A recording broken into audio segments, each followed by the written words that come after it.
விமர்சிக்கும் போது கண்ணியத்தோடு தங்களுடைய விமர்சனத்தை முன்வைக்க வேண்டும் என்ற அறிவுறுத்தலை முன்னாள் அமைச்சர் சி வி சண்முகத்திற்கு சென்னை உயர்நீதிமன்றம் கொடுத்துள்ளது. இது சார்ந்த கூடுதல் விவரங்களை நம்முடைய செய்தியாளர் மதனிடம் கேட்கலாம். மதன், சி வி சண்முகத்திற்கு நீதிமன்றம் அளித்துள்ள அறிவுறுத்தல்கள் சார்ந்த விவரங்களை பதிவு செய்யுங்கள்.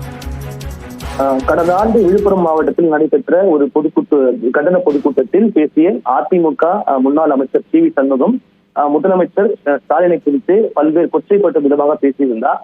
இதை எதிர்த்து தொடர்பாக சி வி சண்முகம் மீது விழுப்புரம் நீதிமன்றத்தில் அவதூறு வழக்கு தொடரப்பட்டது. இந்த அவதூறு வழக்கை ரத்து செய்ய வேண்டும் என்று சி வி சண்முகம் சென்னை உயர்நீதிமன்றத்தில் மனு தாக்கல் செய்திருந்தார். அந்த மனுதான் இன்று நீதிபதி வேலுமுருகன் முன்பு விசாரிக்கப்பட்டது.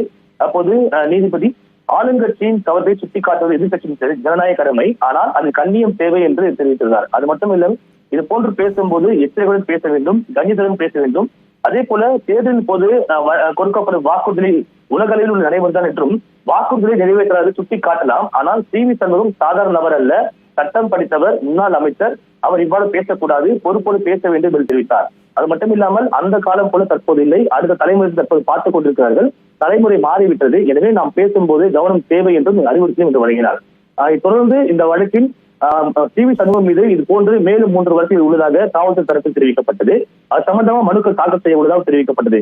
இதையடுத்து அனைத்து வழக்குகளிலும் சேர்த்து விசாரிப்பதாக தெரிவித்து இந்த வழக்குகளின் தீர்ப்பை பிறகு பிறப்பிதாக தெரிவித்து இந்த வழக்கு விசாரணை மீண்டும் நவம்பர் 22ஆம் தேதிக்கு தள்ளி வைக்கப்பட்டுள்ளது. விவரங்களுக்கு நன்றி மதன்.